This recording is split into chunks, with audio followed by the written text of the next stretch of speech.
کاک دکتۆر زۆر کەس ترسیان لە بێهۆشبوون هەیە یان پرسیاریان هەیە دەربارەی کاریگەریە لاوەکیەکانی سڕکردن. ئایا هەر بەڕاستی بێهۆشی مەترسیدارە؟ بەڵێ. بەنسبەتی ئەوەی کە نەخۆش دێت لە بەنج ئەترسێت خۆی لە ئەسڵا نەخۆش نابێت لە بەنج بترسێت، چونکە ئەبێ لە بێبەنجی بترسێت، چکە لە ڕاستیە وەختێکە بۆ بەنج نەبووە بە پلایزدانیان دەرهێناوە و وەختێکە بۆ شکاوی دووسێ کەس گرتویان و بە هاتوو هاوار و بە ئازارەوە نەخۆش هەتا شکاویەک یان بدوانە بۆ لای ئەم جەڕاحشتانەی بڵێن دەرەوە خۆماڵیەکان. حقیقەتەن بەنج زۆر خۆشە، بەنج زۆر مای ئارەمێ، بەنج مای ئەوەیە کە نەخۆشیش هەست بە ئازار نەکە، بەڵام لەگەڵ ئەوەشا چونکە دەرمانە و بە نەخۆش ئەدرێەوە دوجار دکتۆر یان نەخۆشخانەکان یان وڵاتەکان حەت چەندە پێشکەوتوو بن تا ئێستا نەیانتوانیوە دەست بگرن بەسەر ژیان بەوەی کە بڵێن حەیات کۆنتترۆلیکەن. لەبەر ئەوە ئێمە تەنها لەسەر لەگەڵ فەسلجەی لەشە تەعاملمان هەیە، هەر لەبەرەوەشە کە بەعامی ما و قسەکەین لە کاتی بەنجدان یان نەشتەرگەریە ئەڵێن زەمان نییە لە بەنجەکەی ئەمەمانەی وانە بەنج خەتەرە. بەنج ینی ئێستا بۆ منە شۆڕش لیدۆکاینی پێڵێن، ینی لیدۆکاین لەگەڵ دۆزینەوەیە بوو بە شۆڕشێک، چونکە تێ ئازاری نەهێش چۆن ئەنتیبایۆتیک بوو بە شۆڕشێک کە ئیتر ڕێژەی ئیلتیهابی زۆر کەم کردەوە، ڕێژەی مردنی زۆر کەم کردەوە. بەنجی ژوایە ڕێژەی مردن زۆر کەمەکاتەوە، مزعفاتی ئەوەی کە بەبێ بەنج ئیشەکە بکرێت زۆر کەمیەکاتەوە، هەتا وای لێیەتە سەرەوەی لە سەتایەک یان لە هەزارایەک دوو ئەو نسبەیە مەسەلەن دائەبەزێ. بەڵام لەگەڵەوەشان نەخۆش هەر ترسێ لە دڵیا هەیە، ئەم ترسە زۆر جار زیاد لە حەدە، ینی ترسێکە ترسێکی وەهمیە، وەهمی لەگەڵایە، لەگەڵ حەقەت و ڕاستیەکانە ناڕوا ئەوەی کە ئێمە ڕۆژانە نەخۆش بەنجەکەین.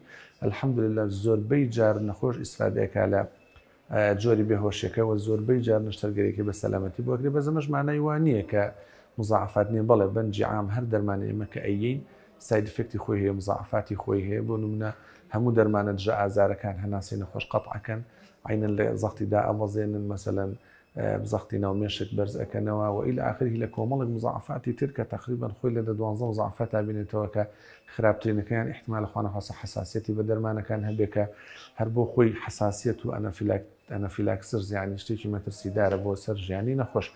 بەڵام ئەمە ڕێژەکەی زۆر کەمە، ڕێژەیەک نیە نەخۆش بیکا بە واهمە، چونکە گەر نەخۆش لیکی باتەوە تۆ لە 1000 نەخۆشێ دوو نەخۆش وای لێبێ 990 نەخۆشیان 995 نەخۆشی سفیان لێ کردبێ، ئەوە ڕێژەیەکی زۆر کەمە.